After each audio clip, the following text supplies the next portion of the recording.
Today we have the pleasure of having Mr. Peter Schiff and Mr. Doug Casey here with us. First off, this week will be Mr. Peter Schiff.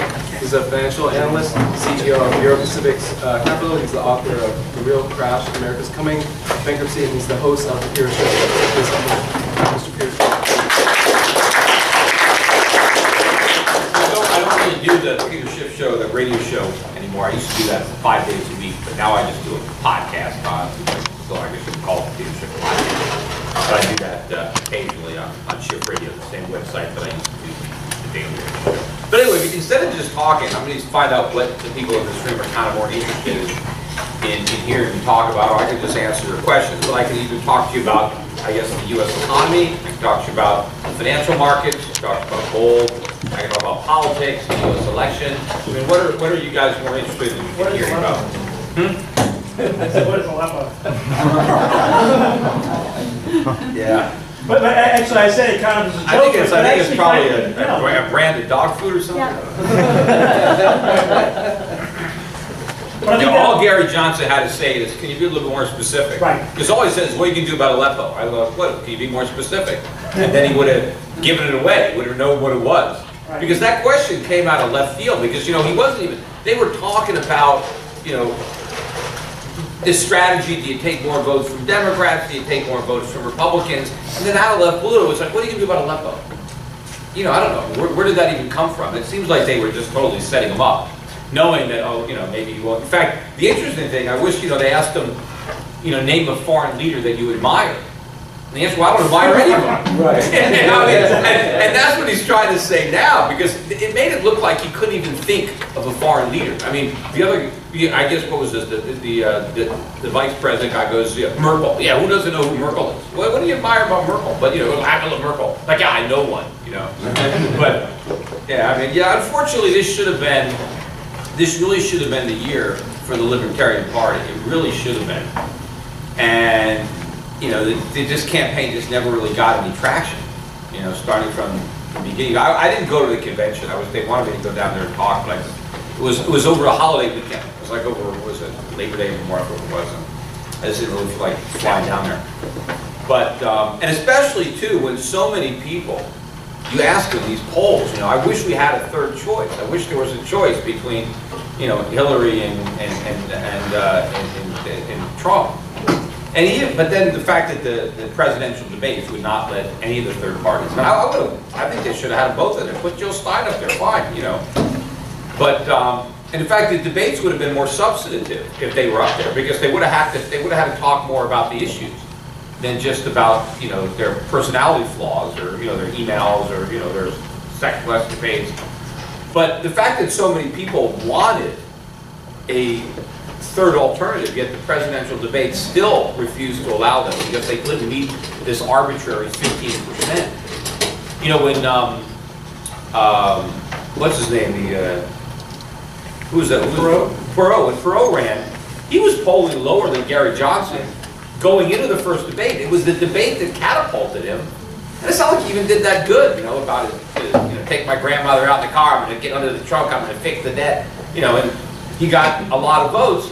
I think just being in the debates legitimizes you. Because I think a lot of other people, when they get a poll and they see these other candidates, they're like, what are these names even doing here? Like, what is it? Some kind of, they probably don't even realize that they're actually viable. Because, well, if this was a real candidate, why isn't he in the debate? The debate kind of narrows it. In fact, there wasn't even a question in the debate about third-party candidates, or nobody even brought up their names. So they didn't even want people to realize that there were people that were being excluded. I actually thought Trump should have brought it up, because I think when the third-party candidates are in the race, I think Trump ends up going up a little bit. I think he ends up, because Jill Stein only takes votes from Hillary, right? No, Trump isn't going to lose a vote to Jill Stein. Only Hillary is going to lose a vote from Jill Stein. And then Gary Johnson is just kind of pulling, even actually a little bit more from Hillary. Because Trump, this is one interesting thing about it. See, the Trump supporters are much more loyal and much more enthusiastic about Trump, because they actually think that his presidency could make a difference. I mean, they might be right, but maybe they're not. But like when Obama ran for office 8 years ago, there was a lot of enthusiasm, because people actually believed that just putting like a black man in office was going to be different. Like, oh, all these white presidents have screwed everything up. Let's just put this black guy in there, especially in the black community. I mean, if you remember some of the interviews that they had, it was, oh, once Obama, my troubles are over. I never have anything to worry about. Right? People actually believed that. They were enthusiastic about it. There's no more enthusiasm. There's no enthusiasm for Hillary Clinton. Right? I mean, if things got so much worse for blacks under Obama's administration, what hope do they have in Hillary? I mean, if Obama couldn't do anything, where is Hillary going to succeed where he failed? So there's no enthusiasm for her candidacy. But I think you have a lot of people that actually think that the Trump candidacy could be a game changer, because he's obviously different than anybody else that occupied the White House. And so maybe this has changed. Maybe there's a chance. That's why I think a lot of the, if you look at some of the consumer confidence numbers, they had been rising. And I think they were rising because a lot of Trump voters were confident. They actually thought that he could make America great again. And now that Trump is falling in the polls, you can see we had the biggest drop in consumer confidence in 11 months, the most recent numbers. I think that has to do with the diminishing prospects of Trump winning. And in fact, if you look at the rallies, Trump talks, and he gets 10, 20,000 people to show up. Hillary Clinton, she couldn't even fill this room. If Hillary was here right now at a rally, you'd have fewer people than this. Right? So there's no enthusiasm there. It's just people are voting. But I think the thing about politics or the election is it really confirms how bad the economy is.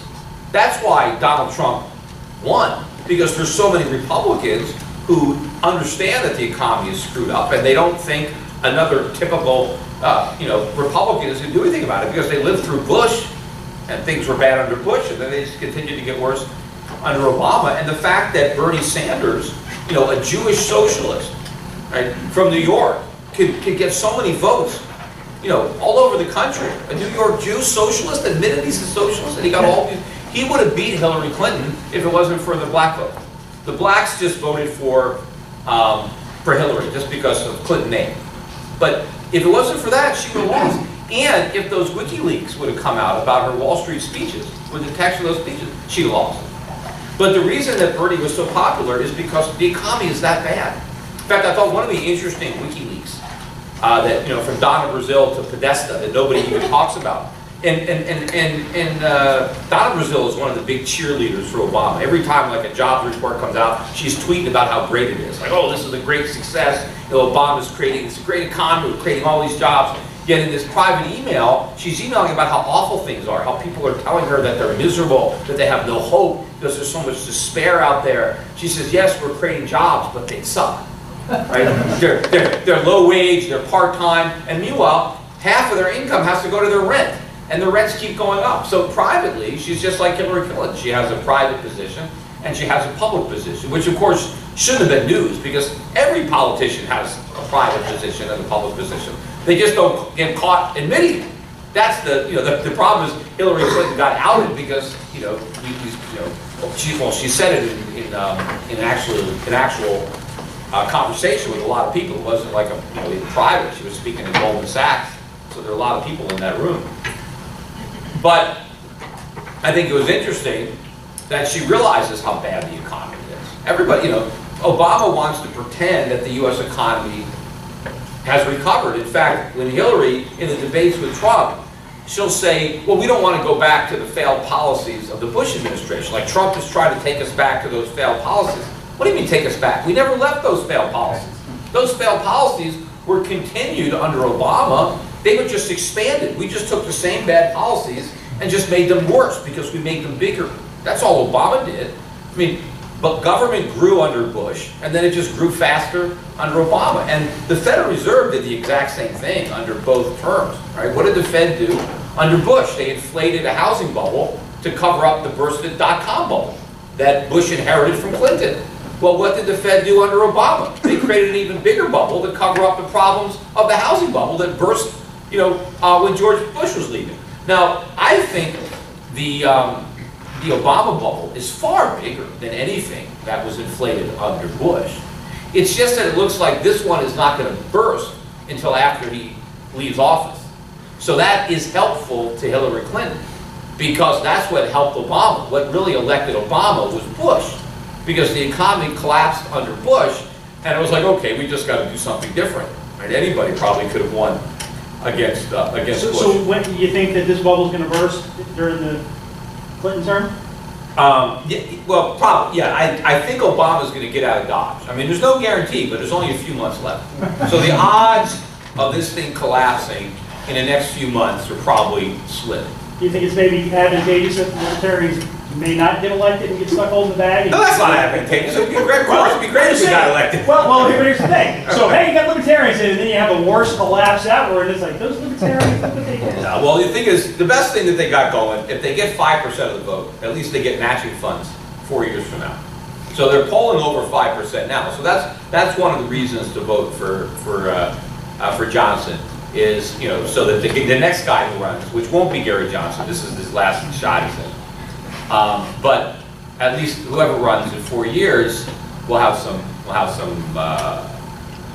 money. But I think that this bubble is much bigger because look at all of the air that has been, you know, blown into it, right? Because the last bubble, the housing bubble, what did it take to inflate that bubble? It took 1% interest rates, and the Fed left them there for, I don't know, maybe a year and a half, and then it immediately started to raise them back up, only it did a quarter point every time they met, right? Well, what has the Fed done? The Fed went not to 1, the Fed went to 0. And this time, you know, and then they left them there for 6, 7 years. And now they finally started to raise rates, and they're not doing a quarter point a meeting, they're doing a quarter point a year. I mean, this is far more slow than what they, in fact, if they raise rates in December, which the jury's still out, I still don't think they're going to do it. But even if they do, that's it, they're done, that's the end of it. And then they're going to start cutting again. They're already preparing that, they're already saying, look, you know, we're going to leave rates low for indefinitely for years and years and years. And we had quantitative easing, we had 3 rounds of QE. I mean, the Fed didn't do any of that to inflate the housing bubble. And so the bubbles are created by all the cheap money. And the cheaper the money is, and the more mistakes that get made, right? So we have so many more mistakes that have been built into the economy now. The economy is much more screwed up today than it was in 2007, 2008. So when this bubble bursts, the consequences are going to be far more horrific. And I think the Fed understands this, and that's why they're not raising rates. That's why they haven't shrunk the balance sheet. You know, they talked about shrinking the balance sheet years ago. In fact, when Ben Bernanke first did QE1, he went to Congress and he was actually questioned about, hey, you know, you're monetizing the debt. This is not good. And Ben Bernanke said, no, we're not monetizing the debt. What are you talking about? Monetizing the debt is when a central bank becomes a permanent source of funding for the government. We're just buying these bonds temporarily. It's an emergency, and as soon as the emergency is over, we're going to liquidate the bonds. Now, at the time, I said he was lying. I said, that's impossible. There's no way they're going to liquidate these bonds because no one will buy them. I said, once they go in, I said, that's the end of it. They can never stop. And here we are, 7, 8 years later, they haven't sold a single bond. And not only haven't they not sold any bonds, every time they get interest, they reinvest in more bonds. Anytime a bond matures, they just buy another one. And so the Fed is doing this for a reason. They haven't raised interest rates for a reason. They keep talking about raising rates because they have to talk about it, because they can't do it. But by talking about it, they create the illusion or the impression that the economy is actually strong enough for higher rates, but then they don't raise rates and prove that it's not. So this bubble is going to pop. I think what's going to happen is, after the election, assuming that Hillary wins, and again, it's not, look, the polls certainly look like Hillary's going to win, but we'll see. The polls said that they were going to vote against Brexit. So I don't know. I mean, depending on turnout, I mean, you know, people will say who they're going to vote for at a poll, but are Hillary Clinton supporters going to actually get to the poll? I don't know. I think Trump supporters are going to vote. I think they're going to make sure they vote. So I think I think his people will turn out, not because, you know, they get a call from a phone bank, because they actually believe that this is their one shot. They know things are lousy. They have a part-time job or 3 part-time jobs. They have no savings. They're drowning in debt. And this is a guy saying he'll make America great again. Hillary Clinton keeps saying, well, America is great. Well, the voters know it's not. They don't buy that. So we don't know. And there could be, too, a lot of people could be embarrassed to admit they're going to vote for Trump. Because what are you, racist? What are you, sexist? You know, so in private, they might vote for him. And I bet there's a lot of people who actually believe that electing Trump is going to create a disaster, and they want to see it. It's like, okay, things are going to be that bad? Yeah, I mean, it's good entertainment. I mean, Trump was saying to black voters, hey, why don't vote for me? What do you got to lose? Yeah, what do you got to lose? Nothing. I got nothing. I got nothing to lose. And there are people that just, you know, there are people that just like to see, look, when there was an accident on the road, everybody's looking at an accident. Right? You ever go to the movies and you start rooting for the bad guy? Right? So it's, for a lot of people, it's just theater. It's just entertainment. I mean, the Donald Trump presidency would be much more entertaining to watch than Hillary. I'm sure all the comics are probably going to vote for Trump. So we'll see. But assuming that it's Hillary, and if Hillary wins, I think that right now there's a lot of pressure on the Fed to talk about how great the economy is. Because Hillary is running on, hey, the economy is good now and we want to continue it. So the Fed has to go along with that narrative. And the Fed is very political. And in fact, one way you know it's political, if you didn't already know, I saw an interview, or listened to an interview with Ben Bernanke on an internet radio show. And this guy goes to Ben Bernanke, and he plays him some clips of Ben Bernanke in 2005, when he's talking about how there's no housing bubble, and everything is great, and anybody who says there's a housing bubble is wrong, and there's nothing to worry about, and the economy is not. I mean, the worst, he couldn't have been more wrong. So the guy plays these clips, and then he says to Ben Bernanke, how do you feel when you listen to these clips now, right, knowing what happened? How do you feel? And then this was his answer. He said, well, I couldn't exactly be honest at the time because, I was speaking as a member of the administration. And I'm like, what? You weren't a member of the administration. You were the chair of the Fed. But in his mind, he was part of the Bush administration. And he admitted that I couldn't exactly say that, everything was going to fall apart. So if he admitted that he was just spinning for Bush, then why wouldn't Yellen be shilling for Obama? Or that's what they're doing. They always want to help re-elect the incumbent. So I think once this election is over, then the Fed no longer has to pretend that everything is great. Because the election's over. Now they can acknowledge, oh, you know what? The economy is not as strong as we thought. Things have happened that we didn't foresee, and it's just an unexpected weakness. We'll blame it on something happening overseas. And then they can start cutting rates again, because they don't want to come to the aid of the economy now because they want to pretend it doesn't need their help. But I think after the election, and of course Hillary Clinton, you got a lot of problems, right? What's going to happen after the election?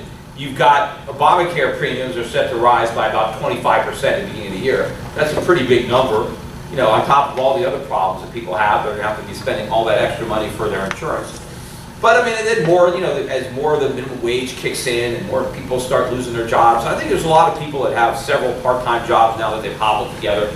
That's really the secret of Obama job creation. Talk about, failing yet turning that into success. So Obama creates a program, Obamacare, which basically makes it so expensive to hire full-time workers that nobody will. Right? So you have all these companies now that used to have full-time workers that now have a completely part-time workforce. Because that's the way you get out of Obamacare, is to have part-time workers instead of full-time workers. But if you're going to have a business where all you employ are part-time people, by definition you're going to have more people. Because each one is working fewer hours, so you've got to hire more people. So if I fire a full-time worker and I hire 2 part-time workers to replace them, Obama takes credit for the extra job. Hey, I just created a job. Because I lost 1, I gained 2. It's a net of 1. Because when they put the jobs numbers out every month, they just report the net. Right? They say how many jobs were created. They don't break it down between full-time jobs lost and part-time jobs gained. And in fact, one of the reasons there's so many jobs is because a lot of people have 2 and 3. Look at the number of people every month of multiple job holders. It keeps going up. And this is from statistics. If you have 3 part-time jobs, but the hours of all 3 add up to a full-time job, they get counted as 3 full-time jobs. That's how the government scores it, even though they're just 3 part-time jobs. So that's why incomes are falling. If you look at what's happened during the Obama recovery, this is the first recovery that's worse than the recession that we recovered from. And the average person did worse in the recovery than he did during the recession. If you look at the decline in average wages, if you look at the increase in household debt and the decline of their net worth. Some people like to make a big deal out of the fact that total household debt has gone down. Yes, because the mortgages have gone. Because home ownership is at like a 60-year low. So people don't have mortgages anymore, but they don't have houses, so they don't have their equity. But if you look at their credit card debt, The student loans have gone off the charts. Look at what's happened to student loans in the last 8 years, right? And then you've got auto, we have another bubble in the automobile market. Look at auto debt off the charts. All these people leasing and taking out. So we have all this debt, and now prices are starting to rise. So I think what is going to happen in next year is, a lot of the consumer prices that are already on the upswing are going to continue. What's been kind of masking the rising core CPI, apart from the manipulation that goes on to underreported, is that we did have the collapse in the oil price. But now oil prices are back at about $50 a barrel. They started the year about 30. So if we're $50, $60 a barrel in January, we're almost got a doubling of the price of oil, and then the year-over-year numbers are going to start to look up. But I think you're going to start to see inflation coming up. I think the Fed is going to be cutting rates because we're going to be back in recession. And I think the main thing that's been propping us up the last few years is the widespread belief that the Fed's policies actually work. Everybody thinks that it worked. They think the Fed can normalize interest rates, shrink their balance sheet, and that has created a big bid in the dollar. That's created a bid in our bond market, and that's enabled us to go deeper and deeper into debt and grow the bubble bigger and bigger. But I think when the Fed has to give up this pretense of tightening, and they have to acknowledge that we're back in recession, and now they got to cut rates, and now they're going negative. They've already talked about this. They're going to take rates negative. Because if they have to start cutting from 0.5%, normally when there's a recession, they do about 400 basis points of easing. But you don't have 400 basis points when you're starting at half a percent. So all you can do is go negative, and they've talked about it, and they're going to do QE4, and they've talked about expanding the QE to buy more stuff, buy more assets, corporate bonds, common stock. But I think when the Fed has to go to stimulus again, I think people are going to finally figure it out. Because if we've just gone through an entire business cycle, we've gone from recession to recovery and back to recession, and the Fed never raised rates, right? If they couldn't raise them this time, how are they going to do it next time? Right? Because the reason they couldn't raise rates is because we had so much debt, we couldn't afford a rate hike. Well, if we couldn't afford a rate hike with a $20 trillion national debt, how are we going to afford it with a $30 trillion debt? If the Fed couldn't shrink a $4.5 billion balance sheet, how are they going to shrink a $6 or $7 or $8 trillion balance sheet? And and coming into this recession as weak as we are, because this recovery has been the weakest recovery in, I think, post-war America, the weakest one, despite the fact that we've had the most stimulus of any recovery. So despite massive amounts of so-called stimulus, this has been the weakest recovery we've ever had. And it's also one of the longest, by the way. They've kept it going. It's, I think, maybe like the third longest already, so it's already on borrowed time. So when we relapse back into recession, maybe in the first year of a Clinton presidency, and then the Fed has to cut and inflation starts running out of control. And of course the Fed was always saying, well, inflation is low, but if it ever gets up to 2%, then we'll do something about it. Well, that's all BS. They're not going to do anything about it. But people think they are. But when inflation gets to 3%, 4%, they don't do anything. Now they're initially going to talk about higher inflation as a good thing, right? Because they're already saying, like Janet Yellen was just quoted as saying, well, I think we can let the economy run hot for a while. Right? Just the Keynesians like to refer to the economy like it's a car. Like you can just step on the gas and step on the brake. And so if there's a lot of inflation, you got to step on the brake. But now she's saying, well, we can let it run hot. Because what she's doing is laying a foundation for allowing there to be higher inflation. Because they've already convinced everybody that inflation is good, right? That's the new thing. That we need inflation, that price stability is dangerous, and prices have to go up by at least 2%. And now they're going to say, well, they go 3%, 4%, it's still good. I guess I'm out of time because he's here to kick me off.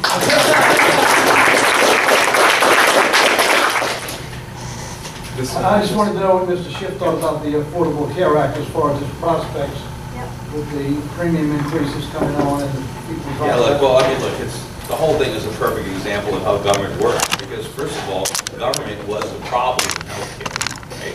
The reason that healthcare was so expensive was because of government involvement. Whenever government gets involved in something, whether it's education, whether it's housing, whether it's healthcare, the price always goes up. Before the government got involved with Medicare and Medicaid, people didn't have any problem. Doctors weren't expensive. I mean, my dad tells me, he grew up in a relatively poor family, 8 kids. His father was a carpenter. But when he got sick, his mother picked up the phone. The doctor showed up, came right to the house. I think nobody had a problem. Everybody got medical care. And my father sold insurance. He had his insurance agency in the 60s, and he had a major medical policy. And it was like $2 a month. That's all it cost. And I think he said that the cap, though, the most it would ever pay was like $5,000. And he said in all the years he had his practice, nobody ever hit the max. I mean, no matter what happened to you, no matter what, you couldn't even spend that much money. You know, you'd be in a hospital for a month. And of course, a lot of things, you know, if you got pregnant with you know, you just paid for it. Childbirth wasn't expensive. Government got involved in all this stuff and started subsidizing it and encouraging insurance, and then you had these moral hazards and third-party payers and all this kind of stuff. And so instead of recognizing that the problem was government, they said, oh, the solution is let's have even more government. Right? And they always say, well, why is health care more expensive? They'll say, well, because it's more sophisticated, right? It's better. Well, wait a minute. Computers get better every year. Why don't they get more expensive? No, they always get cheaper. I mean, the free market makes stuff better and cheaper at the same time. Healthcare should be cheaper. I look at education. Can you imagine, why is it more expensive now to educate people when we have the internet? I mean, before you used to have a library. You don't even need books anymore. I mean, you can have one teacher. Education should be cheaper now than it was 50 years ago. Everything should be cheaper. They didn't even have photocopy machines back then. They had to do everything by hand. They did nothing. How could it be more expensive? It's all because of government. So government comes in and they create this ridiculous system, which now, you know, because, and here's the worst part about Obamacare, or this whole, the whole idea, they said, oh, we can't have insurance companies discriminate based on pre-existing conditions. Why not? They have to. Otherwise, it's not insurance.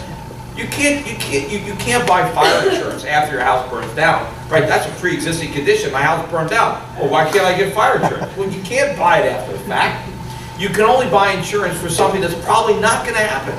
Because why would an insurance company want to sell you a policy when they're going to have to pay? The reason the insurance company sells you fire insurance is because they know your house is probably not going to burn down. That's why they want to sell the policy. But obviously, if enough people buy it, somebody's house is going to burn down. So the whole idea that you can eliminate pre-existing conditions is nonsense from the beginning. You can't do that. And the reason that they said, well, people lose their insurance when they lose their job. Well, whose damn fault is that? It's the government that did that through the tax code. Nobody gets their automobile insurance from their employer. Nobody gets their life insurance from their employer, or their you know, insurance. Well, why do you get your health insurance through your employer? The government did that through the tax code. And so now when you lose your job, you lose your insurance. That's part of the pre-existing condition. If somebody develops a condition and then they lose their job. So what we really need to do is get government completely out of health care. You know, let people buy their own health care. Stop, you know, turning employers into, you know, health care providers so they can concentrate on, you know, growing their businesses and not, you know, providing health care. Well, why should you apply health care? Just because you hire somebody. And of course, I predicted as soon as they passed this that it was going to be a disaster. Because what happened is once they tell people that you can buy insurance after you get sick, well, now no one needs it anymore. No one's going to buy it. The only people that buy are the people who are already sick. That's why the insurance companies are losing a fortune. The premiums are skyrocketing because the healthy people aren't paying in, and the insurance companies have to keep paying out to the sick people who buy the policies. And in fact, the Supreme Court even knew that it wasn't going to work, and this was an irony, and I pointed this out when the Supreme Court handed down the decision.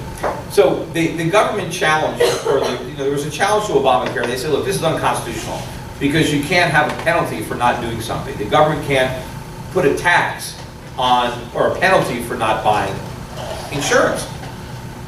And the Supreme Court said, look, the penalty is so low, it doesn't compel your behavior. They said if it was higher, then it would be unconstitutional. But because because the penalty is so low, and it doesn't actually force anybody to do anything, because you just pay the, you know, such a low thing, they said that it was constitutional. I thought it was a bad decision, but at least it showed the court knew that it wasn't going to work. Because it's much cheaper to pay the small penalty than to buy the overpriced insurance that you don't even need, because just wait till you get sick. You know, why would somebody in their 20s buy insurance? There's no reason, right? So the whole thing was going to fail. It's blowing up. Its costs are skyrocketing. But maybe what the plan was, look, we're going to do this so we can create even more problems. And now the solution is single payer, right? Because they couldn't have gone directly to socialized medicine from where so they had to screw it up even more and then go to socialized medicine. So it's like the camel's nose under the tent. The government keeps screwing up the economy and then saying, oh, we can fix it with more government. And then they screw it up again, and then they finally can go all in and say, well, this proves capitalism totally doesn't work. And so now we have to have, social, single payer, and that's where we're headed, because nobody can survive in this industry. But Peter, I think you touched on it. Wait a second, Wait, we have a moderator. So, questions? Here we go. Mr. Schiff, I would like your opinion on a question that I had for a long time. Why is an Austrian school of economics more popular in the financial industry? I know why government likes bad economics, but why isn't Austrian school of economics popular in banks and such? Well, think about it, right? I mean, first of all these guys, one of the most lucrative things that Wall Street does is underwrite government bonds, right?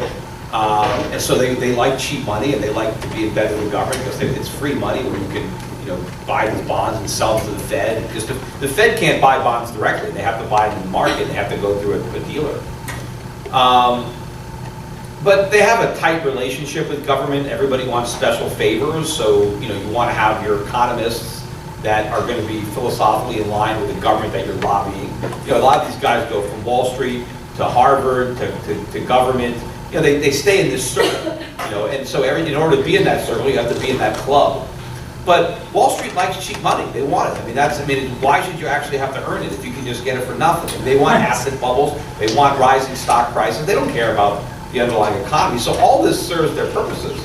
Just like politicians believe in Keynesianism because it gets them votes. It allows them to be Santa Claus because it validates what they're doing. Oh, the economy is weak. Oh, we've got to give out money, right?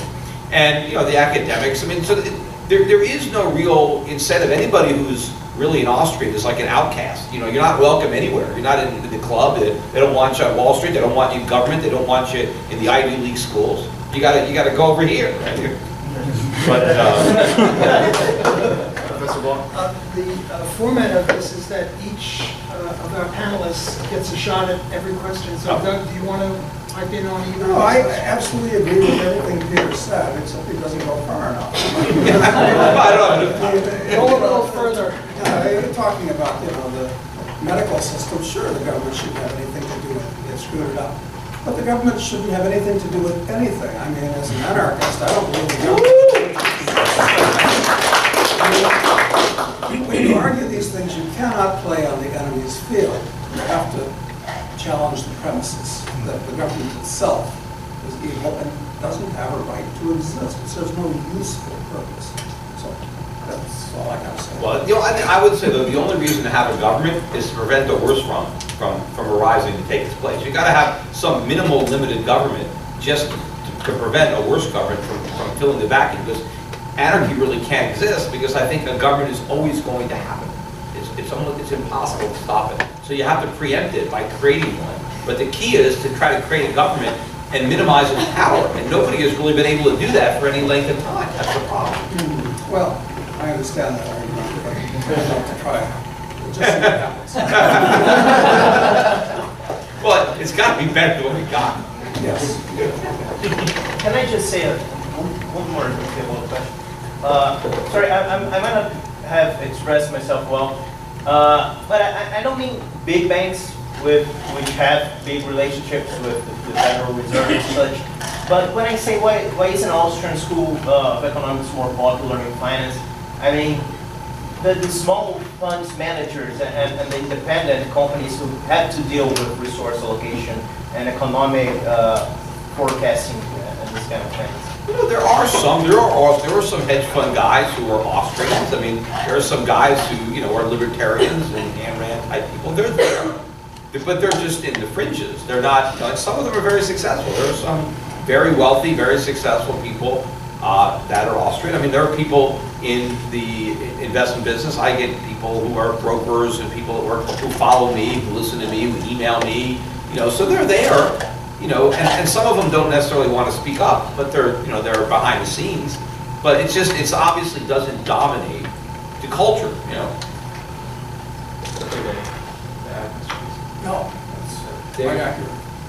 So what would you advise a college freshman or high school senior to do if he actually wants to follow in your footsteps? Oh, Doug already told you. Well, you two gentlemen are very intelligent and insightful, and you always give these very big and general suggestions. But how do you follow up with those plans? What sort of skills should you develop?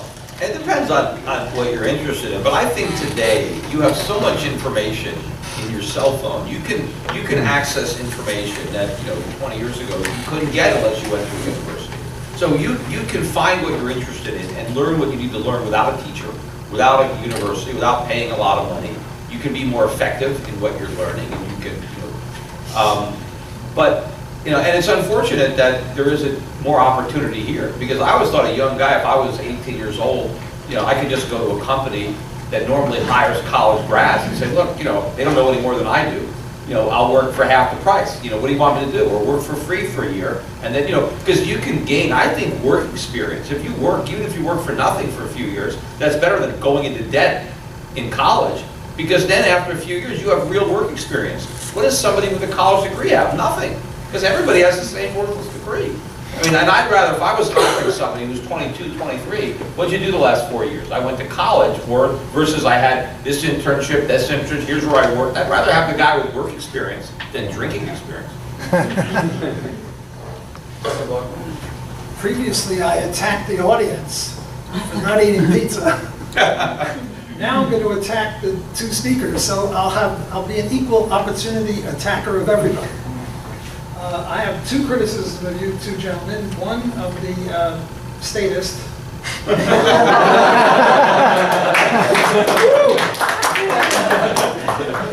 We do have anarchy right now between countries. The relationship of Canada and Chile is one of anarchy in the sense that there's no government above them. The relationship of the US and Burundi is one of anarchy. So if you're really against anarchy, you have to favor, logically, world government, and most people don't favor world government. So that would be one argument against you. Now I'd like to criticize both of you on this bashing of college. You got it, dog. I appreciate what Doug said about me as being a good teacher, and I appreciate that. My colleague Leo over here is also a devoted free market economist, as is my colleague Bill Barnett, as is my colleague John Levendis, and we have another 4 or 5 free market professors here, Bruning and Viator in the law school, and my colleague here, Nick Capaldi, who teaches business ethics. Now, I realize that this is a unique situation where there are 2 or 3 others in addition. We have almost 10 professors out of about 300, which means we have a majority of the intellectual firepower. The only reason you guys are invited here is because we have a free enterprise economics club, and we have a libertarian club as well. I imagine most universities would not invite the likes of you because you're too free enterprise, so you're biting the hand that feeds you. Look, right now, I spoke at Yale and Harvard, so I bet. well, touche. I've been there myself, but that's another issue. I guess they want some skunk at the garden party. They're a bunch of skunks. Paul Krugman writes every day in the New York Times garbage. But he has a Nobel Prize in economics, and what I am trying to do, and I speak for my colleagues also, is trying to train the next generation of people who can take on the next generation of Paul Krugmans. If you don't have a PhD, and only those guys have PhDs, then we're in a worse position than if some of us also have PhDs. So a lot of my former students at undergraduates went off and got a PhD, and I've got about 8 or 10 out there who are former students of mine who are now teaching at various universities and running free enterprise. Now, there are many ways to promote liberty. One of the ways is the Libertarian Party. Another way is Donald Trump, vis-a-vis Hillary, the horrible Hillary. Another way is the Free State Project. Another way, everyone goes to New Hampshire, which is some benefit. Another way is you guys, promoting liberty in the way you do it. And I think that, I believe with Uncle Mao, let 1,000 flowers bloom.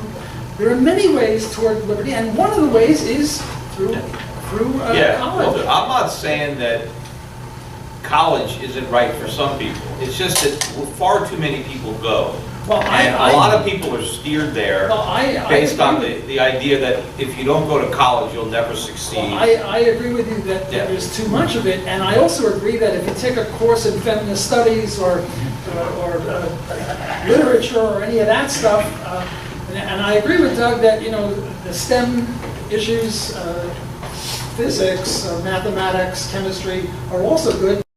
Say that economics is also important as a way of promoting liberty. So I appreciate you coming here. I wouldn't have invited you for the second or third time if I didn't appreciate you, but I did feel that I had to make a claim that, you know, we're doing something good also. Not that everyone should go to college and get a PhD and become another college professor and promote liberty that way, but some people have to do that. Yes, Otherwise, no, we lose the intellectual battle. No, that is correct. I'm not trying to say that it isn't right for some people. We need professors. We need people. We need people to teach our children, and we need, you know. But we have now. I mean, I don't know how many people saw I was in the New Orleans conference 4 years ago, and I went out and I did a interview. I went up around Bourbon Street. And if you haven't seen it, go on in YouTube, Peter Schiff College. And I went up Bourbon Street, and I just talked to everybody who I could find, who was, you know, a busboy, a barker, bouncer, you know, stripper, you know, whoever, you know, pedicab driver. And I said, you know, did you go to college? Yes, I did. What was your major? When did you graduate? How much do you owe? Everybody I talked to, doing all manner of menial jobs, went to college and had a degree. And, you know, not only, I mean, what were they doing with the degree? Nothing. They were doing what they could have done straight out of high school. In fact, they didn't even need to go to high school. They could have done it out of junior high school, right? But the point was, you know, we had all these people, everybody, going to college, getting into debt, and then the politicians want to make a big deal about how many Americans have college degrees. Who cares if they don't learn anything and if they don't mean anything? You see, a college degree would be far more valuable if fewer people had it. Right? And then a college degree would mean something, right? And yes, we want some people going to college, but if everybody goes to college, then what good is it if you got a degree? I mean, at one point, a high school degree was a big deal. Graduating from high school, oh, you made it, you graduated, you're a high school graduate. That was something. Now that's nothing. Everybody graduates high school. Whether you can read or not, you're going to graduate. And then they send them to college. You know, they have remedial math. I bet they have remedial English. I mean, if you haven't mastered math, basic arithmetic, by the time you're in college, what are you doing in college? Obviously, you need to do something else. Academics is not your thing. But, you know, it doesn't matter. So, no, everybody has to go to college, no matter how dumb they are, they still have to go. Why? You know? So that's all my only point. It's just, and that's all government. If it wasn't for government and all these subsidies and government getting, you know, the word education is not in the Constitution. It's not in the bill. The word school is not in the Constitution. It's not in the Bill of Rights. It's nowhere. If the Founding Fathers thought it was so important, why isn't it there? In fact, they thought it was so important. That's why it's not there, because they didn't want the government to be involved. Mr. Case? I agree. One more question. For Mr. Schiff, you're saying there's an even bigger bubble out there now, and I guess I've probably heard you say that it's more like in the dollar itself, or is there some other particular sector where you're saying it's looking bubbly? And I also wonder, how can you tell the difference between the situation where we have some big sort of bubble in the stock market or in the dollar versus like Japan, where it seems like they're trying to blow up a bubble forever and it's just kind of stagnant, nobody wants to invest, and we could be in that situation as opposed to a big bubble situation. How do you tell the difference? Well, I mean, I think the biggest bubble is in the bond market, and it's global. It's not just the United States. I mean, bond prices are too high, interest rates are too low. In fact, in some countries, they're negative, which makes no sense whatsoever, because there's a time value of money, and it's worth more today than it is in the future, but negative rates flips that upside down. But the bond bubble basically is the foundation for all the other bubbles, because it's artificially low interest rates that are the reason that asset prices are inflated. Stock prices, real estate prices, it's all because interest rates are so low that these other prices are so high, because you always discount the you know, what's the stock worth? It's the present value of its future income, but you discount it by the interest rate. And so these low interest rates are skewing everything. And then, of course, with money being debased, I mean, people want to buy, you know, art, they want to buy collectibles, rare cars, I mean, you name it. I mean, anything everything is going up in price, except maybe the one asset you think would be going up is gold, but like gold is actually going down relative to a lot of these other assets because people are just not choosing it, they're choosing these other assets to hide out in. But there's also a bubble in the dollar in that, you know, the dollar is overvalued versus other currencies, and that's about perception. But I do think that the dollar is going to be the first one to ultimately crack, because the way the Federal Reserve maintains the bond bubble is by creating dollars, because the Fed maintains low interest rates by buying up bonds. And to the extent that there are private buyers or foreign central banks that'll do their dirty work, then they don't have to do it. But to the extent that foreign central banks back away, to the extent that private speculators no longer want to gamble on treasuries, then the Fed will be the buyer of last resort, because the Fed can't let interest rates go up, because then everything collapses. Then the government has to default on its bonds, all the big banks fail, you know, depositors, everything collapses if interest rates go up. That's why they're at zero. And so I think in order to prop up all these other bubbles and prevent them from deflating, they will sacrifice the dollar, and then the dollar will crack first, but ultimately that will bring down the bond bubble and the rest of it. They can't maintain it indefinitely. Of course, the best thing that the Fed can do is let the bubble prick, because that's, the sooner we prick the bubble, the sooner we can start digging our way out of this hole. All we're doing now is digging it deeper, but a lot of it is just political, because nobody wants to acknowledge the problem or what needs to be done to solve it, so they want to keep the bubble going for as long as they can.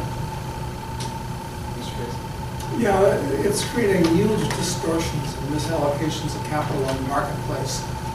And when those things come to an end, it's going to result in bankruptcies and lots of unemployment and so forth. But it's even worse than that, because when you keep interest rates artificially low, it discourages people from saving. Now, why is that important? The only way that you can get wealthy as a society or as an individual is by producing more than you consume and saving the difference. But when you have negative or zero interest rates, certainly in real terms, forget about nominal terms, it discourages people from saving and it encourages them to consume.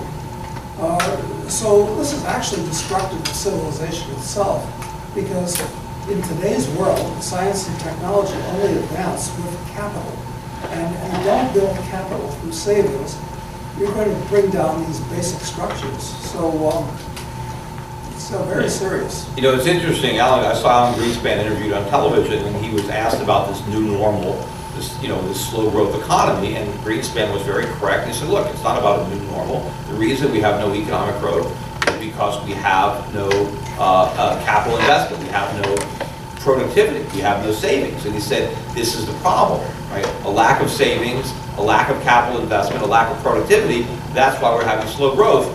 But then he completely exonerated the Fed. And so, well, the Fed didn't do it wrong. So wait a minute, why do we have no savings? Because the Fed. And it's the Fed that's monetizing all the government debt. It's the Fed that's got interest rates at zero. How can you lament the fact that there's no savings, but then not castigate the Fed for having 0% rates? Because who's going to save when rates are zero? Who's going to save when the Fed is promising to destroy the value of whatever you happen to save? But Alan Greenspan doesn't want to criticize the Fed because he is the Fed. He wrote this playbook that they're all following, and they're just taking it to an extreme level. But they're just expanding on what Greenspan put in motion, because he was the architect of this policy. But just it has to get more and more extreme in order to keep this thing going. Thank you, Mr. Casey and Mr. Schiff.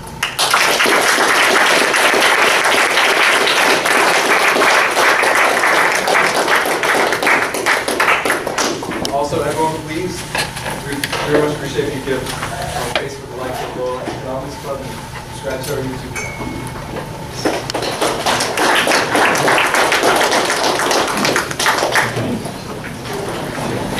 You post these.